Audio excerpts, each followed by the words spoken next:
இப்போ தேர்ட் சிங்கிளா நாங்க ராத்து ராசன் ஒரு பாட்டு விட்டோம். நீங்க அந்த பாட்டு பாடுனீங்க கூட நினைக்கிறேன்ல கமெண்ட்ரியில. ஸோ அந்த பாட்டு தான் நான் செகண்ட் சிங்கிளா ஒன்று நினைச்சேன். ஒரு 5 மாசம் நம்ம விடல, எதுவுமே எந்த அப்டேட்டுமே இல்லை, ஏன்னா எங்களுக்கே அப்டேட் இல்லை. ஸோ இந்த 5 மாசம் கொடுக்காத போது ஐ வாண்டட் டு ரிலீஸ் ராத்து ராசன்.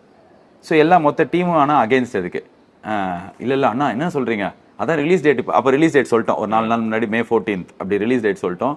சொன்னோன்னே அதான் நம்ம அப்டேட் கொடுத்துட்டோமே, இப்போ நம்ம வந்து நாங்கள் 4 பேர் உள்ளலாம் செமையா இருக்கும் அண்ணா, பயங்கர ராக்கிங். அது வந்து ஒரு இந்த பிரசிலியன் பங்க் மியூசிக், அது பங்க் பயங்கரமா இருக்கும் அண்ணா. ரிசீவ் இல்லப்பா, எல்லாம் சூர்யா சார் பாட்டு ரொம்ப நாள் எதுவும் வரல, வராத பாட்டுல அவர் வந்து அவரை வச்சு ஏதாவது பாட்டு வந்ததுன்னா ஓகே, என்ன அவரை வச்சு எதிர்பார்க்கும் போது இவன் ஆர்ஜே பாலாஜி ஆடுனுக்கிறான்ற மாதிரி ஆயிடக்கூடாது. இல்ல அண்ணா அப்படின்னு நானுங்க இவனுங்க சொல்றதை கேட்கலாம் அப்படின்னு சொல்லிட்டு விட்டேன்.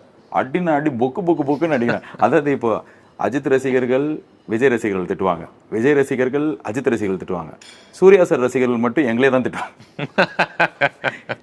ஏன்னா அடினா அடிச்சதெல்லாம் வெளில இருந்து தான் கிடையாது, ஃபர்ஸ்ட் அடியே இவங்க கிட்ட தான் வந்தது.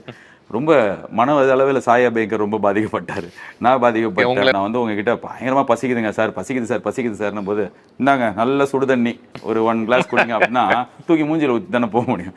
நல்லா பசிக்குது 2 இட்லியை போட்டு நீ கொடுத்தனா ஓகே. ஸோ எனக்கு அந்த நேரத்தில் நாங்கள் இட்லி போடாமல் இந்த மாதிரி சுடு தண்ணி கொடுத்துட்டோம்.